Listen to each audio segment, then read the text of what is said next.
এই লাও আব্বু। আরে বাবা তুই এত টাকা কই পাইলি? তোমার তো সুখের দিন আয়া পড়ছে। তাই নাকি রে আব্বা? তাহলে কেন দেখি? আরে বাবা তার আগে এটা জিগাও আমি কি কাম পাইছি। তাহলে বাবা তুই কি কাম পাইছস? আরে আব্বু আমি তো কষাইয়ের কাম শিখে গেছি, এজন্য কোরবানিতে গরু কাটমু দেখা আগে অ্যাডভান্স টাকা নিয়ে আইছি। কি কস বাবা, তুই কষাইয়ের কাম শিখছস? এটা তো খুব ভালো কাজ, এই কামে তো মেলা টাকা ইনকাম করা যায়।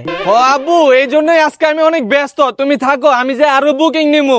যা বাবা তাহলে তাড়াতাড়ি যা বুকিং নিয়ে আয়। আচ্ছা ঠিক আছে আব্বু। কি খবর মোল্লা ভাই? এই তো ভালো। এবার কি কোরবানি দিবেন না? ওই বেটা, আমি কোরবানি না দিলে দিব কেডা? আমি হলাম এলাকার সুনামধন্য হাজী আব্দুল কুদ্দুস মোল্লা। আমি দুইটা কোরবানি দিমু, একটা ঈদের আগের দিন আর একটা ঈদের পরের দিন। কি কোন ভাই, তাহলে কি ঈদের দিন কোরবানি দিবেন না? ও আমি তো ঈদের দিনের কথা ভুলেই গেছি, তাহলে ঈদের দিন আরেকটা বাড়ায় দিমু। আরে ভাই এত কথা বাদ দেন, আগে এটা কোন কষাই কি ঠিক করছেন? না রে, এখনো কষাই মশাই দেখি নাই। ঈদের তো এখনো অনেকদিন বাকি আছে, আর মাত্র একদিন। আরে মোল্লা ভাই আমি থাকতে আবার কষাই খুঁজে কি করবা? তুমি যেদিনকে গরু কোরবানি দিবা খালি আমার খবর দিবা, আমি আয়া পড়ুম।